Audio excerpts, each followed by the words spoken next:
Hello students, NORCET का आज का पेपर हो गया है और वाह क्या पेपर था, यही बोलूँगा क्योंकि अभी तक जो स्टूडेंट से फीडबैक मिल रहे हैं उस हिसाब से तो मुझे यही लग रहा है। स्टूडेंट के फीडबैक मिल रहे हैं कि सर बहुत लेंथी था, 3 घंटे के टाइम का पता ही नहीं चला कि कब निकल गया। मतलब कई बार ऐसा होता है कि हमें 10-15 मिनट मिल जाते हैं सोचने के लिए कि पीछे वाले क्वेश्चंस में देख लूँ, पर इस बार तो 3 घंटे कब निकल गए पता ही नहीं चला। 3-3 4-4 लाइन के क्वेश्चन थे, बड़े क्वेश्चन थे, क्वेश्चन को समझने में बहुत टाइम लग गया। कई क्वेश्चन तो ऐसे थे जो 4-4 लाइन के थे, जो बोलना क्या चाह रहा है वही समझ में नहीं आ रहा था। तो without wasting a time directly मैं ये बोलूँगा कि मैं स्ट्रांगली रिकमेंड करते आया हूँ कि दिमाग को छोटे क्वेश्चन को याद करने की आदत मत डालिए। वो तो हमें जब से हम स्कूल में पढ़ने लगे हैं तब से ही हमें छोटे छोटे क्वेश्चन को याद करने की आदत है। दिमाग को अप्लाइड क्वेश्चंस को याद करने की आदत डालिए। जितना ज़्यादा more you perfect in it, उतने ही ज़्यादा आप इस चीज़ में परफेक्ट होंगे, इतने क्वेश्चन को डील करने की आपकी एबिलिटी बढ़ेगी। और यही हुआ आज के पेपर में। आज बड़े बड़े लेंथी क्वेश्चन आए और एनक्लेक्स मॉसबी की सीरीज वाले जो क्वेश्चन थे, अगर आपने वो देखे होंगे तो डेफिनेटली साइकेट्री क्वेश्चन सॉल्व करने में आपको बहुत मदद मिली होगी। विदाउट वेस्टिंग अ टाइम मैं डायरेक्टली पॉइंट पे आ रहा हूँ और कुछ क्वेश्चन साइकेट्री के मैं सॉल्व करवा रहा हूँ जो स्टूडेंट फीडबैक से ही मुझे मिले हैं। हो सकता है उनमें ऑप्शन चेंज हो सकता है वो क्वेश्चन प्रॉपर नहीं हो, इसीलिए मैं बिल्कुल 2 मिनट 3 मिनट में ही वो जितने भी क्वेश्चन मुझे मिले हैं वो मैं आपको बता देता हूँ, जिनके आंसर मेरे अकॉर्डिंग मोस्ट एक्यूरेट हो सकते हैं। ठीक है, चलिए देखते हैं क्या हैं वो क्वेश्चंस। एक क्वेश्चन था बहुत ही 4-5 लाइन का। 20 डेज से सिम्टम आ रहे हैं उसे, साइकिक सिम्टम, हेलुसिनेशंस हो रहे हैं उसे, वो बातचीत नहीं कर रहा है किसी से, इसके अलावा उसे परसिक्यूशन भी हो रखा है। और क्वेश्चन बड़े ही सीजोफ्रेनिया के तो थे ही, पर चारों ही सीजोफ्रेनिया वाले ऑप्शन थे। एक में सीजोटाइपल सीजोफ्रेनिया लिख रहा था, सीजोटाइपल सीजोफ्रेनिया जिसके 10% मरीजों को आगे जाके सीजोफ्रेनिया हो जाता है। एक को सीजो अफेक्टिव सीजोफ्रेनिया, एक को सीजोफ्रेनिया ही लिख रहा था केवल। तो मेरे अकॉर्डिंग इस क्वेश्चन का आंसर सीजोफ्रेनिया होना चाहिए, क्योंकि उसमें परसिक्यूशन भी दे रखा है, हेलुसिनेशन भी दे रखे हैं, यानी पॉजिटिव सिम्टम उसने दे रखे हैं साइकोसिस के। तो हम सीजोटाइपल पे नहीं जाएंगे। क्यों नहीं जाएंगे सीजोटाइपल पे? सीजोटाइपल में 2 हिंट मैन होती हैं, magical thinking and odd belief. तो वो तो शायद मुझे स्टूडेंट ने बताया कि क्वेश्चन में नहीं था मैजिकल थिंकिंग या ऑड बिलीव्स, तो वहाँ आंसर सीजोफ्रेनिया ही जाना चाहिए डायरेक्ट। ठीक है, तो आंसर इसका हो गया सीजोफ्रेनिया। अच्छा, एक क्वेश्चन था कि एक पेशेंट की हेलोपेरिडोल ड्रग चल रही है और अर्ज टू मूव हो रही है, उसे एक जगह बैठ नहीं पा रहा है, इस तरह का कुछ बताया। तो आपको याद आ जाएगा अगर आपने आज का पेपर दिया है तो, हेलोपेरिडोल एक एंटीसाइकोटिक ड्रग है और उससे होने वाले साइड इफेक्ट को क्या कहते हैं? ईपीएस। और ईपीएस में अगर अर्ज टू मूव आ रही है, एक जगह सेटिंग पोस्चर वो नहीं रख पा रहा है, एक जगह स्टिल बैठ नहीं पा रहा है, तो इसे बोलते हैं akathisia. Akathisia is the right answer, option में होगा। एक बड़ा ही अच्छा क्वेश्चन आया, डबल डिप्रेशन। याद आ जाएगा आपको, डबल डिप्रेशन।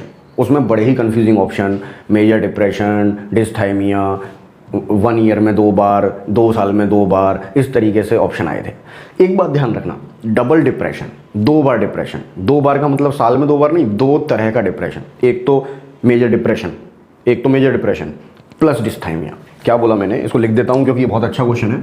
मेजर डिप्रेशन तो है ही मरीज को, साथ में डिस्थाइमिया और हो गया। और डिस्थाइमिया की हिंट क्या होती है? At least 2 year. डिस्थाइमिया की हिंट क्या होती है? लगातार 2 साल तक अगर डिस्थाइमिया रहे, एनवायरमेंटल प्लस मेजर डिप्रेशन था, तो वो होगा डबल डिप्रेशन। 2 डिप्रेशन हो गए ना, 1 और 2। तो उस चारों में से जिसमें भी डिस्थाइमिया होगा विद एटलीस्ट 2 ईयर, साल में 2 बार नहीं, विद एटलीस्ट 2 ईयर, तो वो राइट आंसर हो जाएगा डबल डिप्रेशन। आगे बढ़ते हैं। डाइजोक्सिन और नॉन रिवीथर, और ये तो खैर मेरे सिलेबस के नहीं है तो इनको बाद में डिस्कस कर लेंगे। एक डाबडा का क्वेश्चन आया था, एक पेशेंट सैड है, कम बोल रहा है, तो डाबडा थ्योरी में किस में फिट बैठता है? तो डाबडा थ्योरी कुबलर रोज वाली आपने सुनी होगी, डिनाइल, एंगर, बार्गेनिंग, डिप्रेशन और एक्सेप्टेंस। तो उसमें डी लास्ट वाला जो डी है डाबडा में, लास्ट वाला जो डी है इसमें फिट बैठता है डिप्रेशन है, इसका मतलब क्योंकि तो इसमें सैडनेस वगैरह इसमें फिट हो जाती है, तो आंसर डिप्रेशन जाएगा। ठीक है, इसके अलावा एक क्वेश्चन था एक बच्चे के ऊपर कि वो कभी कभी चीज़ें तोड़ता फोड़ता है, इम्पल्सिव हो जाता है, बातचीत ज़्यादा नहीं करता है, इंटरेक्ट नहीं करता है, फैंटेसी और टॉयज़ में खोया रहता है अपने। तो ADHD और ऑटिज्म में कुछ बच्चे कन्फ्यूज़ हो गए। इसमें कुछ बच्चों से मुझे मिला कि सर हम ADHD लगा के आ गए। मेरे हिसाब से इसका आंसर ऑटिज्म होना चाहिए। जैसे उन्होंने फैंटेसी, टॉय की बात की है, इम्पल्सिविटी की बात की है, तो इसका आंसर ऑटिज्म होना चाहिए। ठीक है, आगे बढ़ते हैं। एक क्वेश्चन मुझे मिला है बहुत ही आसान सा, जो मैं पढ़ाता भी हूँ मेरे सिलेबस में। दे, हे, से, ने, के, मे, चे, यानी सिमिलर साउंड वाले वर्ड एक पेशेंट रिपीट कर रहा है, तो आंसर क्या जाएगा? Clang association. तो क्लैंग एसोसिएशन आंसर हो गया इसका। दे, में, से, हे, ने, किताब में लिखा रहता है ना, rate, bat, net, chat, cat, head, set, वही वाला क्लैंग एसोसिएशन आंसर हो गया। अच्छा, एक क्वेश्चन बड़ा ही ज़बरदस्त आया, बहुत ही ज़बरदस्त आया, और क्वेश्चन तो मुझे पूरा याद भी नहीं क्योंकि मुझे स्टूडेंट ने बताया कि एक क्लाइंट, एक पेशेंट है जो ड्राइविंग कर रहा है और बादल आ रहे हैं और वो बोल रहा है कि ब्लू मून आ गया है या बादल से सूरज को ढक लिया है, एलियंस आने वाले हैं वगैरह वगैरह। एक इस तरह का क्वेश्चन था, आपको याद आ जाएगा। एग्जैक्ट लैंग्वेज तो मेरे पास है नहीं। एक क्लासिफिकेशन है, आप देखना, आज मैं तो पढ़ाता ही हूँ मेरे सिलेबस में, कर्ट स्कैनिडर का। ये बहुत ही इंपॉर्टेंट क्लासिफिकेशन है। ऐसे याद नहीं आएगा आपको, लेकिन आपको ऐसे याद आ जाएगा, फर्स्ट रैंक सिम्टम वाला क्लासिफिकेशन, क्योंकि ये फेमस है सीजोफ्रीनिया के फर्स्ट रैंक सिम्टम के नाम से। तो सीजोफ्रीनिया के फर्स्ट रैंक सिम्टम का कर्ट स्कैनिडर का क्लासिफिकेशन है, उसमें परसेप्शन से रिलेटेड प्रॉब्लम है जिसका नाम है डिल्यूजनल परसेप्शन। डिल्यूजनल परसेप्शन होता क्या है सर? ये भाई दो चीज़ें आ गई इसमें, डिल्यूजन भी आ गया, परसेप्शन भी आ गया। हमारा मरीज ड्राइविंग को ऑब्जर्व कर रहा है, हमारा मरीज रेड लाइट हुई है उसको ऑब्जर्व कर रहा है, हमारा मरीज बादल जो आ गए एकदम से उसको भी उसने देखा है, यानी उसको परसेप्शन तो ठीक हुआ है, लेकिन अब वो जो स्टोरी मेकिंग कर रहा है कि ऊपर से एलियन आने वाले हैं या भगवान का संदेश है या आग निकलने वाली है, वो गड़बड़ हो रहा है, वो डिल्यूजन हो रहा है। तो परसेप्शन तो उसने ठीक किया, डिल्यूजन वाले थॉट उसको आ गए। तो इस सिम्टम को बोलते हैं, फर्स्ट रैंक सिम्टम में ही आता है, इसको बोलते हैं डिल्यूजनल परसेप्शन। तो ऑप्शन में जरूर होगा ये ऑप्शन डिल्यूजनल परसेप्शन, वो इसका सही आंसर होना चाहिए मेरे अकॉर्डिंग। बाकी देखते हैं वो लोग क्या आंसर की में मानते हैं।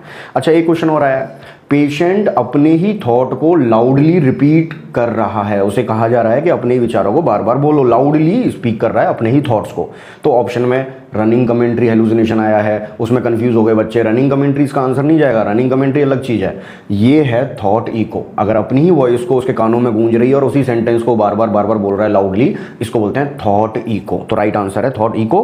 एक बहुत अच्छा क्वेश्चन आया है जो मैं पढ़ाता भी हूँ, national mental health care act जो नया वाला आया है, जो 2017 में जो आया है national mental health care act, इसमें से कौन सा सेंटेंस नहीं है एक्सेप्ट करके आया था?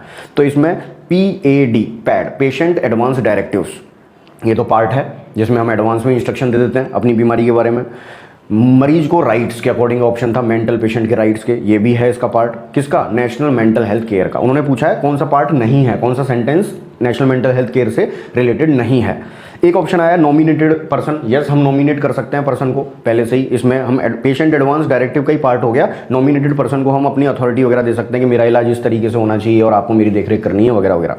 एक ऑप्शन था इसमें बैन ऑफ ECT की, ECT नहीं लगाते हैं इसमें, ऐसा नहीं है, ECT बंद नहीं होती है, ECT तो मॉडिफाइड ECT हो गई है आजकल और वो तो लगाते हैं। तो इसमें एक ऑप्शन था बैन ऑफ ECT कि नेशनल मेंटल हेल्थ केयर में बैंड कर दी गई है ECT, ये गलत सेंटेंस है, तो वही इस क्वेश्चन का सही आंसर होगा। लेकिन हाँ, एक चीज़ मैं जरूर बता देता हूँ इससे रिलेटेड, क्योंकि मुझे याद है इसके बारे में कि क्या क्या चेंजेस हुए हैं recently national mental health care में एक्ट में।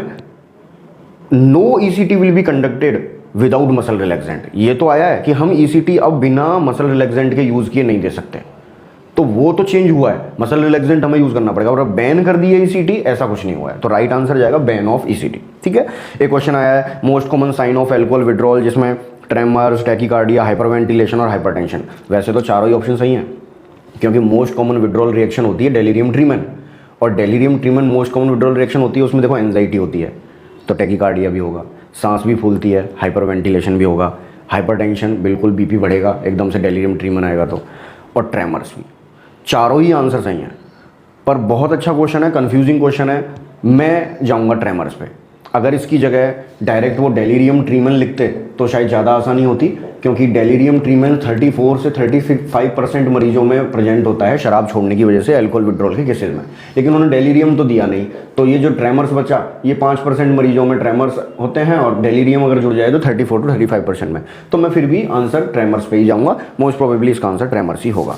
तो ये थे कुछ क्वेश्चन जो आपकी मदद करेंगे नॉर्सेट के एग्जाम में साइकेट्री क्वेश्चन समझने में। मुझे और भी अगर साइकेट्री क्वेश्चन पता लगते हैं तो मैं आपको जरूर एक और वीडियो जल्दी ही दूंगा। ये मेरे अकॉर्डिंग मोस्ट एक्यूरेट आंसर की है। अच्छा, इसके अलावा मैं 2-3 क्वेश्चन और बता देता हूं जो मुझे मिले हैं, जो साइकेट्री को तो नहीं है पर दूसरे सब्जेक्ट से रिलेटेड। देखिए, जैसे एक क्वेश्चन आया है DMPA का, अंतरा करके पूछा है कि ये जो कंट्रासेप्टिव मेजर है अंतरा वाला, ये क्या नहीं है, मतलब एक्सेप्ट वाला क्वेश्चन पूछा है इन्होंने। तो गवर्नमेंट सप्लाई में आता है, जी हाँ बिल्कुल गवर्नमेंट सप्लाई में आता है DMPA या अंतरा जिसे बोलते हैं। इंजेक्टेबल है, जी हाँ इंजेक्टेबल है। रिवर्सिबल होता है, जी हाँ रिवर्सिबल होता है, लेकिन क्वेश्चन में क्या लिखा हुआ था? इरिवर्सिबल, तो ये गलत है। इरिवर्सिबल इसका सही आंसर है, क्योंकि ये इरिवर्सिबल मेथड नहीं है, ये रिवर्सिबल मेथड है। ठीक है, तो इसका आंसर हो गया इरिवर्सिबल। इसके अलावा कुछ इमेजेस आई थी, इमेजेस तो 1-2 लास्ट ईयर वाली ही रिपीट हो गई, मेरा ऐसा सुनने में आया। नॉन रिवीथर मास्क की एक इमेज आई है, नॉन रिवीथर मास्क की, एक इम्पेटिगो की इमेज आई है, एक थायरॉयडक्टोमी का जो इंस्ट्रूमेंट होता है उसकी इमेज आई है, एक प्लूरल रिफ्यूजन का एक्सरे आया है। तो ये 4 इमेजेस आई हैं। इसके अलावा डाइजेक्सिन पे क्वेश्चन था, वो तो सबको आता ही होगा कि सबसे पहले क्या चेक करेंगे, अगर डाइजेस्टिन चल रहा है तो उसमें आंसर था पोटेशियम, पोटेशियम चेक करेंगे, इस तरीके से क्वेश्चन आया है। इसके अलावा हाँ, ये क्वेश्चन मुझे मिले हैं, नॉर्मल बीपी आया है तो वो तो बताने की ज़रूरत नहीं है क्या है। इसके अलावा एक डीके का मैनेजमेंट आया, डायबिटिक कीटोएसिडोसिस का, कि एक फीमेल है जिसको फैंटिंग हो रही है, ग्लूकोज का लेवल 550 के आसपास है, तो फर्स्ट स्टेप नर्स का क्या होगा, तो आंसर में इंसुलिन देंगे उसको, इस तरह का क्वेश्चन आया है।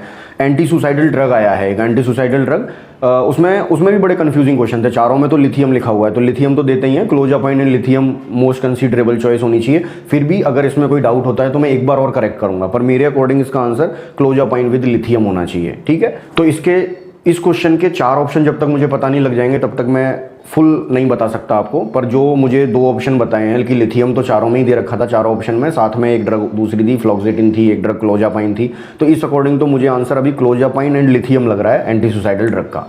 बाकी मैं और इसको करेक्ट करूंगा और इसके बारे में थोड़ा सा डिटेल में जानकारी करके।